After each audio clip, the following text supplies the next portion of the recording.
What's up, Comic Frontline? It's Mr. J here from Mr. J's Comic Reviews, and I am back once again. Uh, as you guys know, here on Comic Frontline, this is DC Rebirth week, and as this goes up, we are only a mere few hours away from the official WonderCon panel and the awesome release of all, well, not all, I don't know how much, but some of the DC Rebirth news and a lot of the creative teams and all that stuff. So to gear up for all that, again, I am here, like many of my other fellow frontliners have done earlier this week, to do a top 5 video considering DC Rebirth. And that is, of course, as you can tell by the title, top 5 teams that I would like to see in DC Rebirth. Now, these are 5 teams, yes, that I would like to see in DC Rebirth, and some of them we already know are going to be there. However, I'm going to, with each of these, I'm going to also talk about, what I would like to see from the team, how I would like to see the team structured, where I would like them to be, placed at, and stuff like that. So let's go ahead and get started. I suck at editing, so don't expect any cool visuals and stuff like you've been seeing with Jay's and Mike's and that all that stuff. So anyway, let's go ahead and get down to business. So first off, we're gonna start with the Birds of Prey.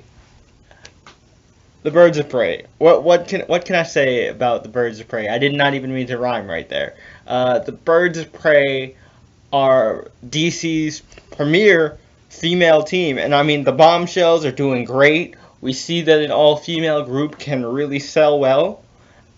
I'm really hoping that this Batgirl and the Birds of Prey book does well, and really what I want to see from this group is the trinity of the Birds of Prey back together and their friendship as a solid core piece of this team.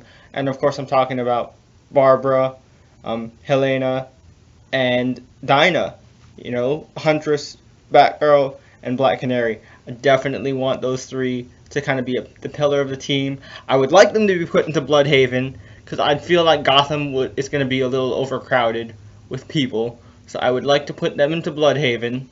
And, they basically work as, support for Nightwing as well. I mean, maybe. I would like for Dick and Babs to be in the same city, mostly because, I'm Dick and Babs for life. But, yeah, so I definitely would like to see them, and I'm interested to see how that goes. Because, I mean, we look at things like A-Force, we look at things like, even, like I said, with Bombshells. An all-female team can work really well, and DC, besides Wonder Woman, I feel like, they haven't really pushed as hard with their female characters. I mean, they gave Black Canary a book. She ended up a rock star. No one really liked that. I mean, the Batgirl book has very mixed, mixed reception. Hardcore Batgirl fans aren't as into it, but it's gotten a lot of new readers into it. And those are the only 2 off the top of my head besides Wonder Woman that are really prominently featured. And that's sad. And hopefully they can use the Birds of Prey as a vehicle to really showcase how many badass women we have in the DC universe. Alright, so moving on to number 4. And number 4 is another female team. Because, I'm all about girl power here. And this is a team I absolutely love. And I need them to be back. And they would actually operate in Gotham. But they're not necessarily a team of heroes. They're more like a team of anti-heroes.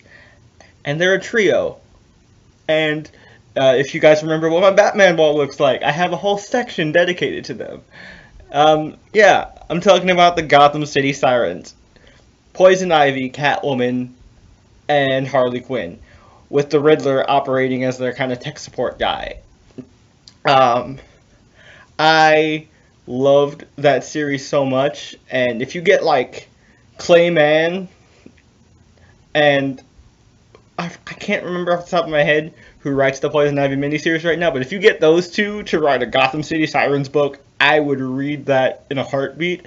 Because, I mean, if you look at the Poison Ivy miniseries out right now, we already had Harley Quinn in there. We're about to get Catwoman in there. If we get all 3 of them in a book, and they just pitch a Gotham, if that's a backdoor pilot for a Gotham City Sirens book, sign me up. I would totally get that because again, they would kind of be, an assistance to Batman. They could kind of be his insight into the criminal underworld. They're trying to turn over a new leaf. Again, Harley's trying to separate herself from the Joker. Ivy, again, is trying to, like I said, turn over a new leaf. And Selina, she's already, pre-52, she was already pretty solidly in with the Bat family and working very well with them. So I feel like that could work out pretty cool. And giving the Riddler a chance for, to be a good guy for, again, would be pretty awesome. I think using his brain power for good would be very interesting. I think that would be a cool angle. More Gotham City Sirens, please. I want it. I just want it. All right. So number 3, we're gonna go old school and classic with this one, and I'm gonna go with the JSA. This is kind of 2 teams in one, but they're technically the same team. The JSA and the JSA All Stars. The JSA, of course, we know is the predecessor to the Justice League with all of the Golden Age heroes. But the JSA All-Stars is when we have the veteran heroes training the next generation of heroes to be even better than they were. As Jay said in his video, the biggest thing that DC needs to bring back is legacy. And the thing with the JSA that makes them so great is that we have such seasoned and veteran heroes, like teaching the younger heroes so they know from their mistakes and they don't make those mistakes again, and they can show the world that as time goes on, heroes will only get better.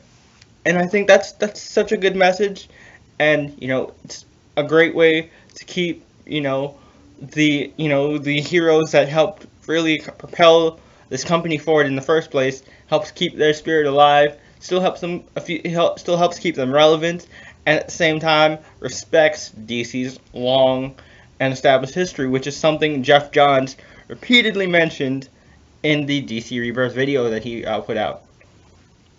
Alright, so that was number 3. Number 2 is, of course, the big team themselves, the Justice League. Now, how are you going to top the great run that Jeff Johns has had? Granted, the first arc for Jeff Johns' New 52 Justice League was rough, and it was a little rough up until Forever Evil, but Forever Evil onwards was great. Now, how would I structure the Justice League? Again, with the Justice Society, you have them in Happy Harbor, right? You have them in Happy Harbor or Opal City, wherever Jay is. 'Cause Jay Garrick needs to lead the Justice Society, and he needs to be in charge of training the heroes and stuff. But we have the Justice League, obviously, in the Watchtower. Forget Cyborg. Cyborg needs to be a Teen Titan. We have we don't do the super expansive Justice League lineup where there's like a billion members at once. You do have obviously other heroes with membership, but the main ones we deal with are the Core 7. And this is how I would set up the Core 7. It's your normal setup of the Core 7, the Trinity, Batman, Superman, Wonder Woman, Aquaman, the Flash, and it would be Green Lantern, but it wouldn't be Hal Jordan, it wouldn't be Kyle Rayner, it wouldn't be John Stewart. How I would set this up is the Green Lantern on the Justice League should be Jessica Cruz. Now, why is that? So, if you think about it, right, if you put a rookie Lantern as the ride-along character for a Justice League series, if you have new readers coming along, and this is a merged universe of the pre-52 and the New 52, new readers might be a little confused. However, if you have Jessica as the ride-along character, and she's asking questions because she's new to the team, and she's learning the ropes, and she's learning the universe, she's learning about all these threats that the Justice League has to deal with and how they deal with them as the series goes along, the new reader grows with Jessica, and they start to understand the world just as much as she does.